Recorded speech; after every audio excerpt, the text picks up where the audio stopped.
धीरज sir commerce classes में आपका एक बार फिर से हार्दिक स्वागत है। आज का हमारा टॉपिक होगा एडमिशन ऑफ न्यू पार्टनर यानी नए साझेदार का प्रवेश और प्रश्न संख्या होगा 19 और 20।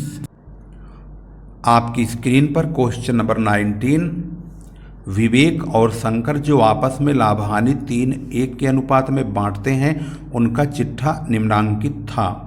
ये सवाल question number 19 readers choice book की है, कक्षा 12 यूपी बोर्ड अकाउंट की बुक है ये। और इसमें हम क्वेश्चन नंबर 18 तक ऑलरेडी बना चुके हैं, जिसकी वीडियो यूट्यूब पर अपलोडेड है, जिसका लिंक डिस्क्रिप्शन में आपको मिल जाएगा।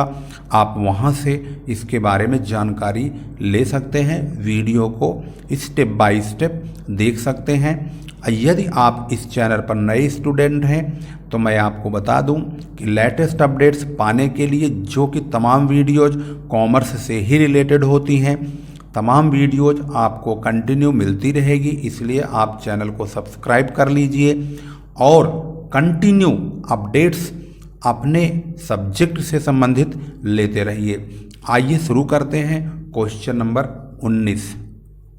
यहाँ पर दायित्व यानी लाइबिलिटीज और एसेट्स दोनों तरफ के बैलेंस शीट में बना के दिया गया है। और यहाँ पर एक नया साझेदार मिस्टर रमन है, जो कि 1/5 भाग हिस्सा दिया जा रहा है उसको, और उसको प्रवेश दिया जाएगा। रमन के आने के बाद रमन ने 20,000 रुपये अपने पूंजी के रूप में लाएगा और स्टॉक फर्नीचर का मूल्य 10% और 5% से घटा दिया जाएगा। फर्म की ख्याति का मूल्यांकन 40,000 रुपये किया जाए, यानी मिस्टर रमन अपने हिस्से की ख्याति नगद नहीं लाते हैं। यह यहाँ पर ध्यान देने वाला पॉइंट है। सभी साझेदारों की पूंजी उनके लाभ हानि विभाजन के अनुपात में समायोजित की जाए। उपरोक्त व्यवस्था कार्यान्वित करते हुए नए फर्म की पुस्तकों में साझेदारों का पूंजी खाता तथा लाभ एवं हानि समायोजन खाता तैयार कीजिए। इसके लिए सबसे पहले वर्किंग करेंगे। वर्किंग की जो शुरुआत होगी उसको ध्यान से देखेंगे और किस प्रकार से वर्किंग होगी, स्टेप बाय स्टेप उसके बारे में आप ध्यान से जानकारी लेंगे। यहाँ पर है ओल्ड रेशो 3:1। सबसे पहले पुराना रेशो लिखा गया है। न्यू पार्टनर रमन की एंट्री होती है 1/5 के लिए। मान लीजिए पूरे फर्म का हिस्सा, let the total share of the firm equal to 1। Remaining share 1 - 1/5। एक में से हम रमन का हिस्सा निकाल देंगे तो कितना बचेगा, 4/5। कैसे आया, 5 × 5, 1 में से 5 × 5, 5 में से 1 को घटाएंगे तो 4/5 आएगा। ये 4/5 हिस्सा इन दोनों का है, विवेक का और शंकर का। तो विवेक का न्यू शेयर क्या होगा, विवेक का न्यू शेयर इसकी मल्टीप्लाइकेशन 3/4 से कर देंगे। 4 × 3 = 12, 5 × 20। इसको और छोटा करेंगे, 4 × 3 = 12, 3, 4 × 5 = 20, 5 होगा। शंकर न्यू शेयर के लिए 4/5 × 1/4 करेंगे तो 4 × 1 = 4, 5 × 20। इसको फिर छोटा कर देंगे, 4 × 1 = 4, 4 × 5 = 20, 1/5 हो जाएगा। यहाँ पर लिखा है रमन, रमन 1/5 भाग के लिए ही आता है। तो यहाँ पर सबके नीचे 5 हो चुका है, यहाँ भी 5, यहाँ भी 5 और यहाँ भी। इसका मतलब है 3:1 का रेशो न्यू रेशो है। यहाँ लिख देंगे न्यू रेशो 3:1:1। अब फर्म की पूंजी का पता लगाना जरूरी है कि जो एडजस्टेड कैपिटल है आखिर वह कितनी होगी। 1/5 भाग की पूंजी 20,000 रुपये मिस्टर रमन लेकर आते हैं। टोटल कैपिटल पूरे फर्म की कितनी होगी, तो 1/5 को रेसिप्रोकल कर लेंगे, 5/1 कर लेंगे तो यह 20 × 5 = 100, 1 लाख रुपए हो जाएगा। इस 1 लाख रुपए में से हमें एडजस्टेड कैपिटल का पता लगाना है, क्योंकि इसमें गुडविल सबकी जुड़ी पड़ी है, एडजस्टेड है। हम एडजस्टेड कैपिटल निकालने के लिए इसमें से 40,000 रुपये का गुडविल निकाल देंगे। तो जब एडजस्टेड कैपिटल निकालेंगे तो 1 लाख में से 40,000 रुपये निकाल देंगे गुडविल वाला हिस्सा। 60,000 रुपये का जो कैपिटल है वही इन तीनों पार्टनरों की नई कैपिटल होगी। इसमें से हम सभी का हिस्सा काटेंगे। विवेक न्यू शेयर ऑफ कैपिटल कितना होगा, 60,000 इंटू इसकी मल्टीप्लाइकेशन हम इसके हिस्से से कर देंगे 3/5। 3/5, 3 और 1 4 और 1 5, तो 3/5, 1/5, 1/5 पढ़ा जाएगा। तो 3/5 तो इसकी पूंजी होगी 36,000 यानी 36,000। ऐसे ही शंकर की पूंजी देखेंगे तो 1/5 करेंगे क्योंकि इसका हिस्सा 1/5 है, तो 12,000 रुपये, और रमन की पूंजी भी 12,000 रुपये हो जाएगी। अब ये जानेंगे कि जो विवेक और शंकर को गुडविल मिलेगा मिस्टर रमन से, आखिर वह कितना होगा। पूरी फर्म की गुडविल सवाल में लिखा हुआ है, 40,000 रुपये मूल्यांकित किया गया है। यहाँ लिखा है फर्म की ख्याति का मूल्य 40,000 रुपये है, और उसमें से रमन का हिस्सा 1/5 है यानी कि 8,000 रुपया होगा। तो यह 8,000 रुपया क्योंकि रमन ने नगद नहीं दिया है, तो रमन के खाते में से 8,000 रुपया निकलना जरूरी है, और वह विवेक और शंकर को दिया जाएगा। Distributed to Vivek and Shankar in their sacrificing ratio. Sacrificing ratio 3:1 है। क्यों है 3:1? क्योंकि इनका जो ओल्ड रेशो है वह 3:1 है। जब उन्होंने 1/5 भाग के लिए मिस्टर यहाँ पर रमन को एडमिट किया है, तो ये नहीं कहा कि यह 1/5 भाग विवेक से कितना लिया जाएगा और शंकर से कितना लिया जाएगा। जब ऐसी कोई भी इंफॉर्मेशन नहीं होती है तो जो ये पुराना रेशो है यही सैक्रिफाइसिंग यानी त्याग अनुपात हो जाता है। अदरवाइज अगर आप निकालना चाहते हैं कि त्याग अनुपात क्या है, तो हमने जो ओल्ड रेशो और न्यू रेशो निकाला है उसके अनुसार कैलकुलेट करेंगे तो 3 और 1 का ही रेशो आएगा। उसको भी वेरीफाई कर लेते हैं। चलिए, आपके सामने ओल्ड रेशो होता है जो कि अभी लिखा हुआ है 3 और 1 का। यहीं पर लिख देते हैं न्यू रेशो जो कि अभी हमने कैलकुलेट किया है, वो है 3, 1 और 1 का। अब सैक्रिफाइसिंग रेशो अगर हमें चाहिए तो हम उसका फार्मूला पुट करेंगे। सैक्रिफाइसिंग रेशो होता है old minus new ratio, old minus new ratio. तो यहाँ पर विवेक का और शंकर का ही सैक्रिफाइसिंग रेशो निकालना होगा। तो विवेक का और शंकर का, विवेक का है 3/4, 3/4 में से 3/5 घटाएंगे तो एलसीएम 20 आएगा। 4 पंजे 20, 5 आए 5 तियाँ 15, माइनस 5 चौक 20, 4 तियाँ 12। यहाँ देखेंगे 3/20 आया। और अगर हम शंकर की बात करते हैं तो शंकर का भी इसी तरह से, शंकर का पुराना हिस्सा 1/4 है, इसमें से 1/5 घटा देंगे तो यहाँ पर एलसीएम 20 होगा। 4 पंजे 20, 5 एकम 5, माइनस 5 चौक 20, 4 एकम 4। तो यहाँ देखेंगे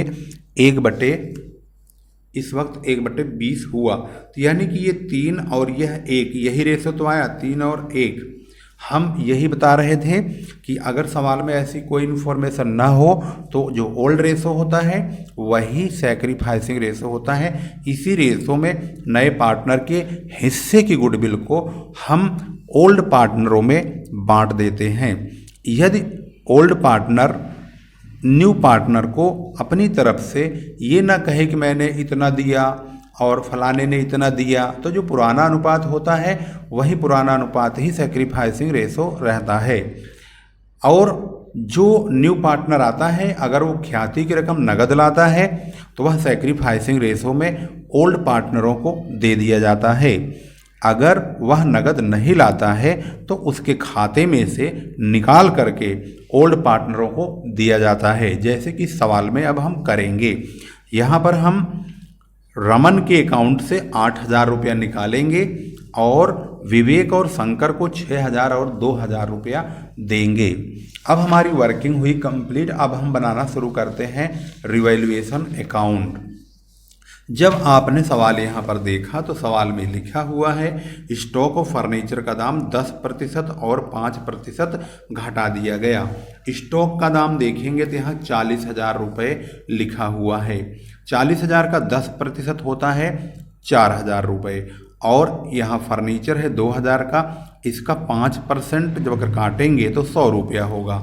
इसके अलावा किसी भी संपत्ति का दाम न ही घटा है और न ही बढ़ा है। तो इस प्रकार से जब रिवैल्यूएशन अकाउंट बनाएंगे तो हम, यानी रिवैल्यूएशन का मतलब प्रॉफिट एंड लॉस एडजस्टमेंट से है, क्योंकि इस वाले सवाल में इन्होंने खास यहाँ बोल दिया है लाभ हानि समायोजन खाता बनाइए, तो हम इसका नाम रिवैल्यूएशन नहीं रखेंगे बल्कि profit and loss adjustment account रखेंगे। और यहाँ पर लिखेंगे टू स्टॉक 4000 रुपये, टू फर्नीचर 100 रुपये। इन दोनों का दाम 4100 रुपये कम हो चुका है। इसको हम 3 और 1 में, विवेक में और शंकर में बांट देंगे। By loss transfer to Vivek's capital account and Shankar's capital account 3075 और 1025 ट्रांसफ़र हो जाएगा। अब 3075 1025 कहाँ से आया? वेरी सिंपल, 4100 है, 4100 इंटू 3/4, फिर 4100 गुणा 1/4, क्योंकि इनका रेशो, इनका अनुपात पुराना विवेक और शंकर का वह 3 और 1 लिखा हुआ है यहाँ पर, ये रहा। इसके बाद बनाएंगे partners capital account. Partners capital account जब बनाना शुरू करेंगे तो ध्यान दीजिए, पार्टनर्स कैपिटल अकाउंट बनाने के लिए सबसे पहले बाई बैलेंस बीडी, यानी कि सबसे पहले बाई बैलेंस बीडी करेंगे तो उसमें हम कैपिटल का पुराना बैलेंस, ये बैलेंस जो यहाँ लिखा हुआ है इसको ट्रांसफ़र कर लेंगे। यहाँ लिखा है 60,000 और 32,000 रुपये। उसके बाद रिजर्व फंड को भी 8,000 को 3 और 1 में बांट देंगे, तो सब क्रेडिट करेंगे। By balance BD 60,000 32,000, by bank से न्यू पार्टनर आया 20,000 रुपये लेकर आया, रिजर्व 6,000 2,000 बट गया। इसके बाद रिवैल्यूएशन अकाउंट का नंबर है, ये जो लॉस है इसको हम यहाँ डेबिट साइड में ट्रांसफ़र कर देंगे। जो रिवैल्यूएशन है उसका नाम अब हमने लिखा है profit and loss adjustment account, तो उसी नाम से लिखेंगे to profit and loss adjustment account 3075 और 1025, ये लॉस यहाँ आ जाएगा डेबिट साइड में। इसके बाद रमन के हिस्से की जो गुडविल है 8,000 रुपये, वह विवेक और शंकर में 6,000 2,000 रुपये बंट जाएगी, जो वर्किंग मैंने आपको यहाँ दिखाया था। रमन के हिस्से की ये गुडविल थी, इसमें हमने 8,000 रुपये को विवेक और शंकर में इनके सैक्रिफाइसिंग रेशो में 6,000 2,000 बांट दिया था। तो यहाँ लिखेंगे बाई रमन्स कैपिटल, क्योंकि ये नगद नहीं लाया है, नगद लाता तो हम यहाँ पर बाई प्रीमियम लिखते, अदरवाइज अब यहाँ पर रमन के खाते में से पैसा निकलेगा। बाई रमन्स कैपिटल अकाउंट 6,000 2,000 रुपये। और फिर रमन के डेबिट साइड में यहाँ लिखेंगे, इसने 2 लोगों को पैसा दिया है, विवेक को दिया है 6,000, शंकर को दिया है 2,000, तो टू विवेक कैपिटल के नाम से 6,000, टू शंकर कैपिटल के नाम से 2,000 रुपये, ये 8 रुपये रमन के खाते में से निकल जाएगा और इन दोनों के खातों में क्रेडिट हो जाएगा, मिल जाएगा। अब हम नई पूंजी, इन्होंने जो हमसे निकलवाया था, कैलकुलेशन करवाई थी नई पूंजी की, उस नई पूंजी को हम यहाँ पर लिख लेंगे और पता लगा लेंगे कि वह जो नई पूंजी निकाली गई है उसी नई पूंजी को हम यहाँ पर एडजस्ट करेंगे। तो नई पूंजी कितनी थी, जो कि मैंने निकाल के आपको दिखाया था, विवेक की, शंकर की, रमन की 36 12 और 12,000 रुपये। उस पूंजी को बैलेंस सीडी के नाम से 36 12 12 के नाम से लिखेंगे।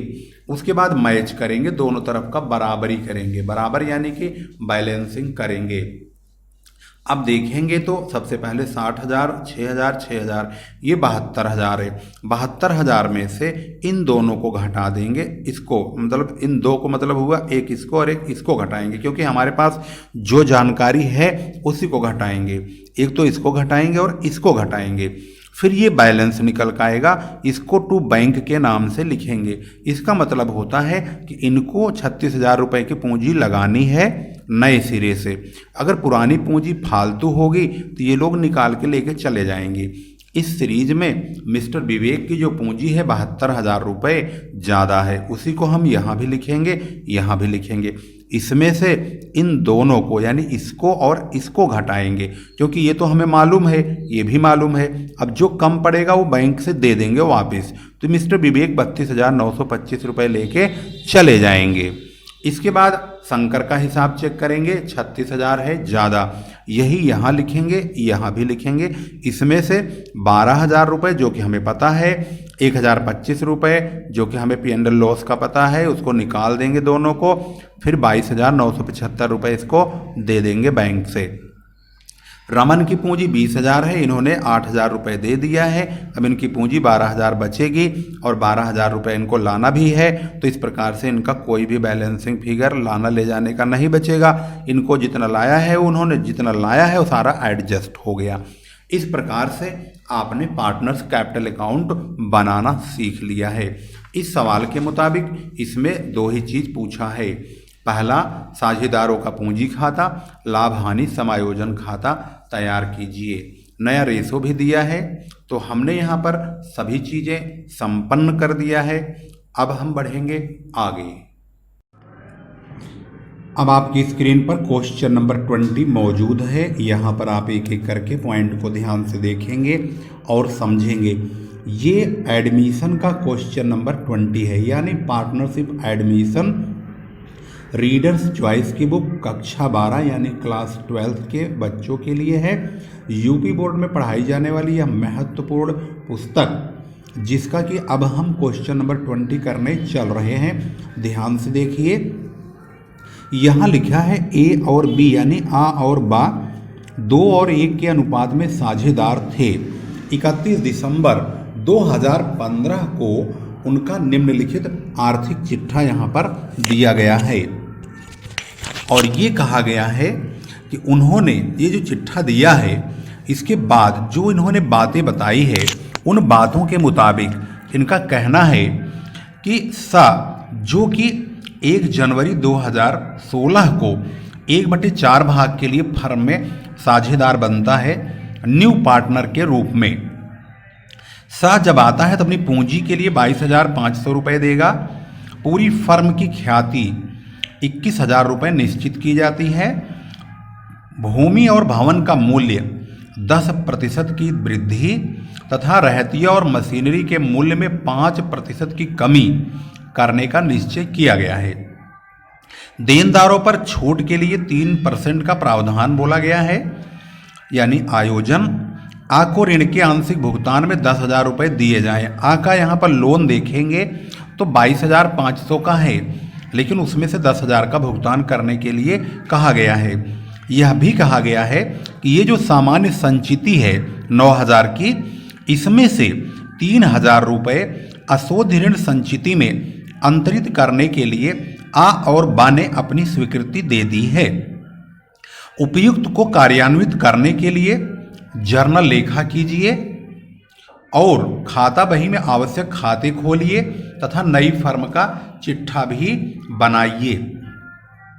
तो आपने यहाँ पर सवाल को देख लिया है। स्टार्टिंग से लेके एंड तक हमने इसका एक एक पॉइंट पढ़ा है। सबसे पहले जब कोई पार्टनर एडमिट होता है, उसके आने के बाद संपत्तियों और दायित्वों के मूल्य में कमी या बढ़ोतरी होने की संभावना बढ़ जाती है, क्योंकि उस वक्त बाजार का मूल्यांकन होता है और बाजार के मूल्य के हिसाब से संपत्तियों और दायित्वों का मूल्यांकन किया जाता है। तो सबसे पहले हम ये जानेंगे कि किन संपत्तियों का दाम कम हुआ है और बढ़ा है, यानी रिवैल्यूएशन अकाउंट।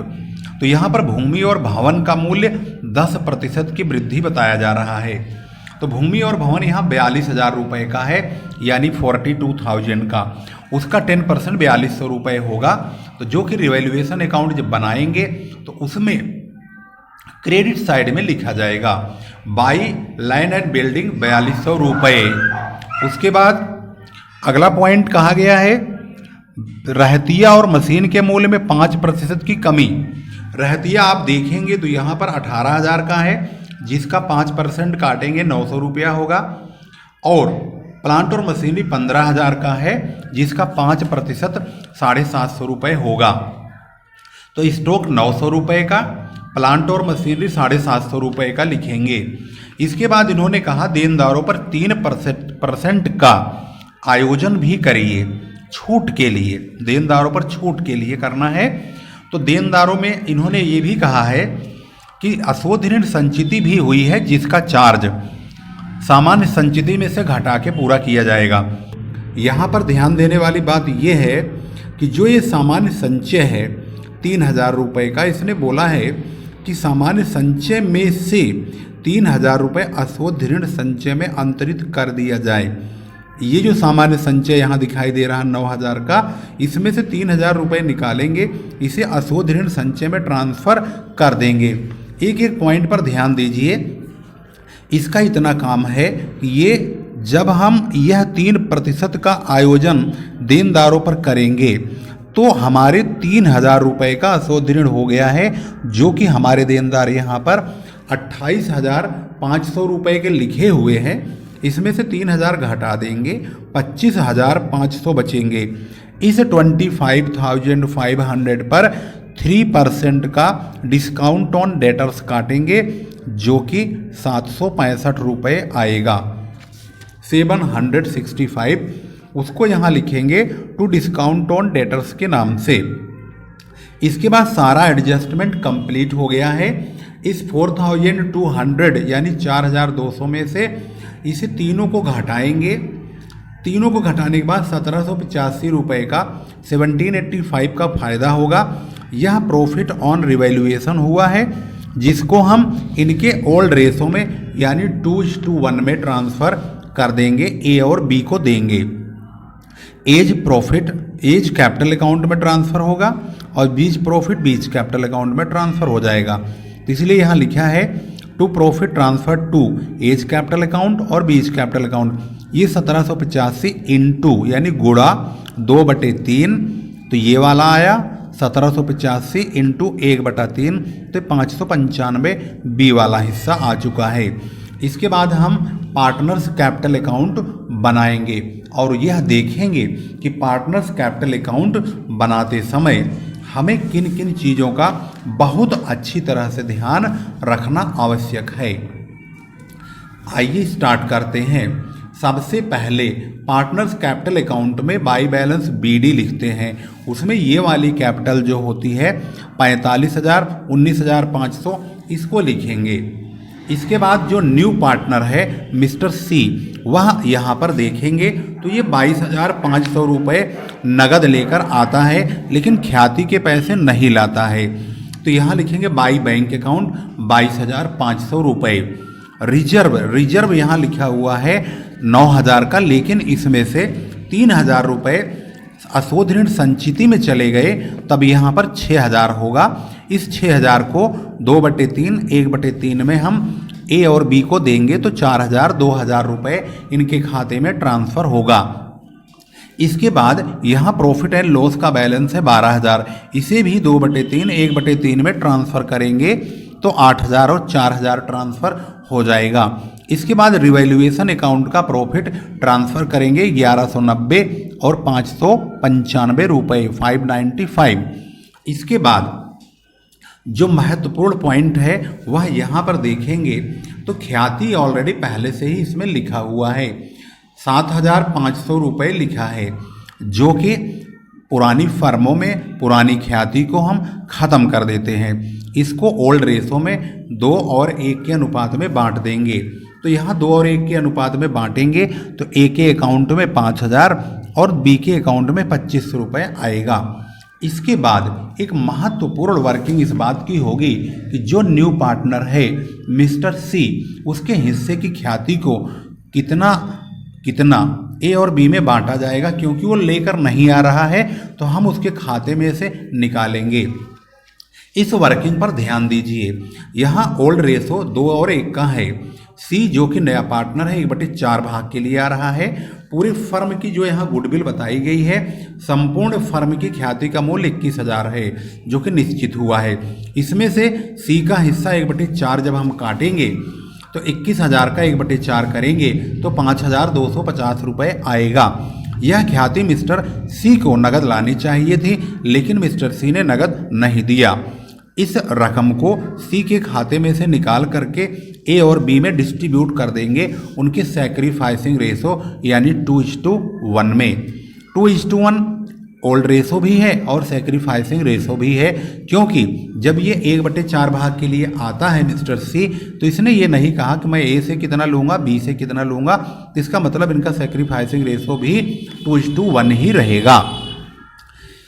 इसके बाद अब इसको कैसे बांटेंगे, यहाँ मैंने लिख दिया distributed between A and be in their sacrificing ratio 2:1। 2 और 1 में बांटेंगे तो 5250 इंटू 2/3, 5250 इंटू 1/3। ए और बी को जब हम डिस्ट्रीब्यूट करेंगे तो 3500 और 1750 ये ए और बी को मिलेगा, लेकिन सी के यहाँ से ये निकलेगा। कैसे? देखिए, सी के खाते में डेबिट होगा, किसके नाम से? टू एज कैपिटल अकाउंट 3500 रुपये, बीच कैपिटल अकाउंट के नाम से 1750 रुपये, और फिर ये ए और बी के खाते में सी के कैपिटल के नाम से ए में 3500 और बी में 1750 रुपये ट्रांसफ़र हो जाएगा।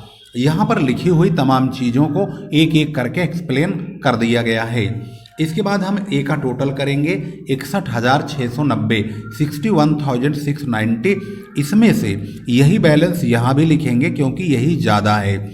इसमें से इसको घटाएंगे 5,000 को, तो बैलेंस सीडी 56,690 यानी 56,690 होगा। ठीक इसी प्रकार से मिस्टर बी का भी टोटल करेंगे, 27,845 होगा, इसको यहाँ लिखेंगे। इसमें से ये 2500 2500 घटाएंगे तो 25,345 बचेगा बैलेंस सीडी यानी कैपिटल का बैलेंस। इसके बाद सी का 22,500 में से ये दोनों घट जाएंगे, 5,250, 17,250 रुपये बचेगा। यहाँ पर इस कहानी को दी एंड मान लिया गया है। इसके बाद हम यह जानने की कोशिश करेंगे कि इनके पास आखिर कैश का लेन देन कितना है।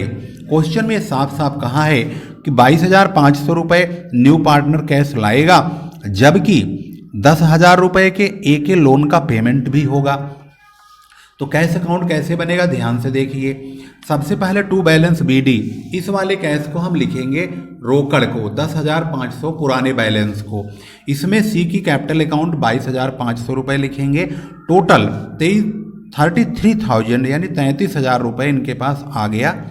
इसमें से ए के लोन का पेमेंट 10,000 होगा।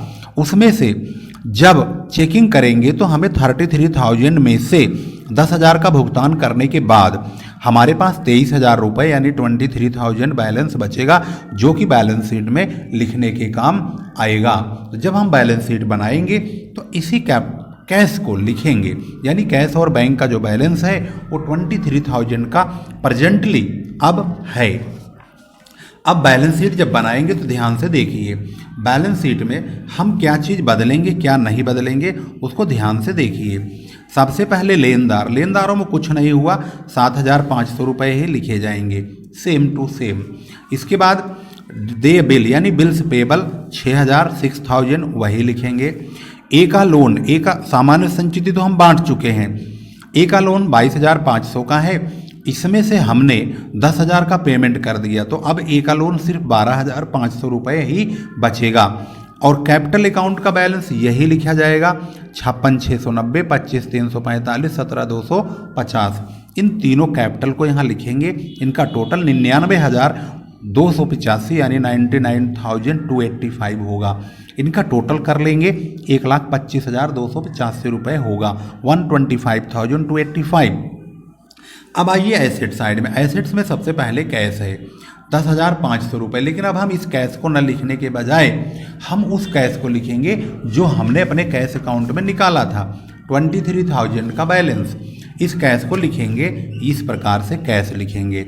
लैंड एंड बिल्डिंग का दाम यहाँ साफ साफ लिखा है 4,200 रुपये 10% से बढ़ाया गया। 42,000 है, इसका 10% 4,200 रुपये इसमें जोड़ देंगे तो 46,200 रुपये हो जाएगा। डेटर्स में ध्यान से देखेंगे, 28,500 का है, इसमें से 3,000 तो बैड डेट्स के कट गए, अब बचे 25,500। उसमें से ये 3% जो 765 रुपये का रिवैल्यूएशन अकाउंट में आयोजन किया था उसको भी घटा देंगे, यानी 28,500 में से 3,000 और 765 घटाएंगे, 24,735 रुपये लिख देंगे। इसके बाद प्लांट एंड मशीनरी है 15,000, लेकिन यहाँ 5% से कमी करने का ऐलान किया गया है, तो 15,000 में से 750 रुपये घटा देंगे, 14,250 आएगा। इसी प्रकार से स्टॉक में भी कहा है 18,000 का स्टॉक है, उसका भी 5% कम करने के लिए बोला गया है, तो 900 रुपये कम हो जाएगा, डेप्रिसिएशन लग जाएगा, 17,100 रुपये बचेगा। इस ख्याति को हमने ख़त्म कर दिया है 7,500 को पार्टनर्स कैपिटल अकाउंट में, जो कि आपको मैंने यहाँ दिखाया था। इस प्रकार से ख्याति नहीं लिखी जाएगी और इसका टोटल कर लेंगे। टोटल करने के बाद आप देखेंगे तो दोनों तरफ आपका बैलेंस बराबर हो चुका है।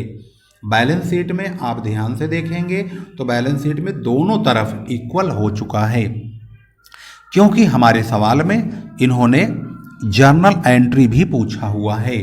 तो जो हम जर्नल एंट्री करते हैं वो तमाम घटनाएं जो हमारे अकाउंट में घटती हैं हर एक की हम जर्नल एंट्री तैयार कर लेते हैं। स्टार्टिंग से शुरू करेंगे।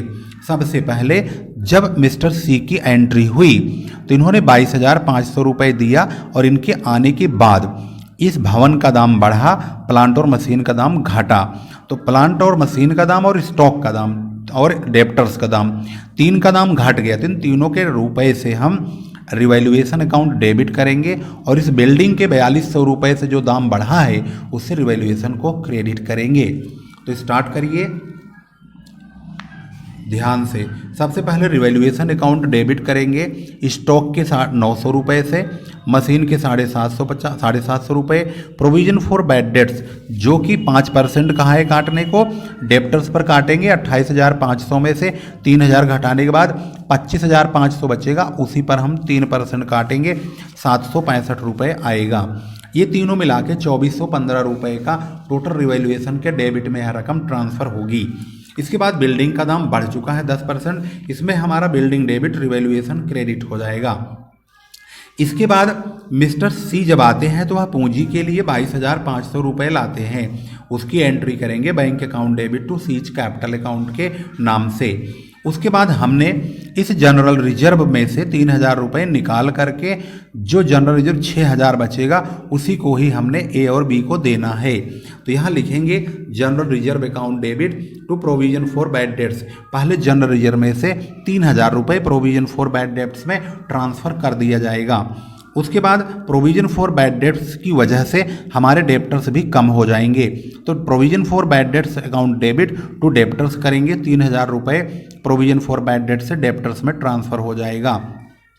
इसके बाद रिवैल्यूएशन अकाउंट में हमारे पास देखेंगे ध्यान से तो जो प्रॉफिट होता है, जो हमने रिवैल्यूएशन अकाउंट जब बनाया था तो वहाँ पर जो 1,785 रुपये का प्रॉफिट हुआ था ये वाला, इसकी हम एंट्री करेंगे। इसमें एंट्री होगी revaluation account debit to A's capital account to B's capital account, यह रकम ट्रांसफ़र की जाएगी। इसके लिए एंट्री होगी revaluation account debit to A's capital account to B's capital account, 1,190 और 595 टोटल 1,785 रुपये। उसके बाद ए का जो लोन का भुगतान हुआ है ध्यान से देखेंगे, यहाँ पर ए के लोन का पूरा पैसा 22,500 है, लेकिन हर घटना में 10,000 रुपये की घटना ये भी घटती है कि इन्होंने ए को 10,000 का भुगतान किया है। तो यहाँ लिखेंगे A's loan account debit to bank account, payment कर दिया जाएगा ए के लोन का। उसके बाद मिस्टर सी जो कि गुडविल का पैसा लेकर नहीं आते हैं, हम उनके अकाउंट में से गुडविल का पैसा निकाल करके हम ए और बी को देते हैं। तो जब हम सी के अकाउंट में से गुडविल का पैसा निकालेंगे 3,500 1,750 रुपये तो और ए और बी को देंगे तो सी के कैपिटल अकाउंट में डेबिट करते हैं और ए और बी के खाते में क्रेडिट करते हैं। तो हमारी एंट्री बनती है C's capital account debit to A's capital account to B's capital account. तो इसके लिए जो हमारी जनरल एंट्री होगी ध्यान से देखेंगे तो C's capital account debit to A's capital account 3,500 to B's capital account 1,750 रुपये। इसका मतलब है सी के हिस्से के गुडविल को हमने सी के कैपिटल अकाउंट में से ट्रांसफ़र कर लिया है। उसके बाद यहाँ जो जनरल रिजर्व का पैसा 9,000 रुपये में से 3,000 रुपये बैड डेप्ट्स रिजर्व में चले गए प्रोविजन फॉर बैड डेप्ट्स में, तो यहाँ 6,000 बचेगा जो कि पार्टनर्स कैपिटल अकाउंट में ट्रांसफ़र होगा। General reserve account debit to A's capital account to B's capital account 4,000 2,000 रुपये ट्रांसफ़र हो जाएंगे। यहाँ प्रॉफिट एंड लॉस का भी बैलेंस है 12,000 का, इसको भी 2 और 1 के रेशो में ट्रांसफ़र कर देंगे। Profit and loss account debit to A's capital account to B's capital account 8,000 4,000 रुपये। इस प्रकार से क्वेश्चन नंबर जो 20 है पूरी तरह से कंप्लीट हो गया है। यदि आपके पास रीडर्स चॉइस की नई बुक होगी तो उसमें यह कैपिटल अकाउंट का आंसर आप चेक करेंगे। यहाँ जो आंसर दिया है 60,440 रुपये, 27,220 रुपये, 19,125 रुपये, इन्होंने इस गुडविल वाले को राइट ऑफ नहीं किया है और इस वजह से इसका आंसर इससे बैलेंस शीट नहीं आएगी, क्योंकि इसको हम नए सिरे से जो बैलेंस शीट कैपिटल अकाउंट बनेगा उससे ही यह बैलेंस शीट मिलेगी, क्योंकि अगर आप इसी कैपिटल को, तीनों कैपिटल को जोड़ेंगे और इस डेप्टर्स उसको, क्रेडिटर को और बिल्स पेबल को और 12,500 के लोन को जोड़ेंगे तो यह 1,32,285 हो जाएगा, जो कि गलत हो जाएगा। इससे हमें मिलाना है तो यह कैपिटल नहीं आएगा, बल्कि जो कैपिटल अकाउंट हमने तैयार किया हुआ है नए सिरे वाली, यानी कि न्यू कैपिटल अकाउंट जो हमने बताया है आपको, वही वाला, यानी ये वाला कैपिटल अकाउंट सही है। ये कैपिटल अकाउंट राइट और करेक्ट है। इसी के अकॉर्डिंग ही यह बैलेंस शीट 1,25,285 रुपये मैच होगी। इस बात का ध्यान रखेंगे। अगर पुरानी बुक होगी, बहुत पुरानी होगी, तो उसमें यह 1,32,285 होगा, 785 होगा। अगर नई बुक आएगी तो उसमें 1,25,285 होगा और कैपिटल का बैलेंस वो होगा जो हमने निकाला है। हमारी बुक भी बीच में ही मैचिंग कर रही है, मतलब कि ये काफ़ी पुरानी बुक है, इसलिए इसमें थोड़ा गड़बड़ है। तो आप रीडर्स चॉइस की नई बुक से इसको मैच करेंगे तो आपको बैलेंस जो है यही मैच होगा। इस प्रकार से बैलेंस शीट बनेगी कंप्लीटली। इस प्रकार से आपका क्वेश्चन नंबर 19 और 20 दोनों ही कंप्लीट हो चुका है। इसी प्रकार की वीडियोज को पाने के लिए धीरज सर कॉमर्स क्लासेज चैनल को अवश्य सब्सक्राइब कीजिए और लेटेस्ट अपडेट्स अकाउंट से संबंधित कंटिन्यू लेते रहिए। वीडियो शेयर अवश्य करिएगा, यह मेरी हम्बल रिक्वेस्ट है आपके लिए, और यह वीडियो अत्यधिक बच्चों तक पहुंच जानी चाहिए। फिर लेकर आएंगे एक वीडियो जो खास महत्वपूर्ण होगी आपके लिए। तब तक के लिए नमस्कार, जय हिंद, जय भारत।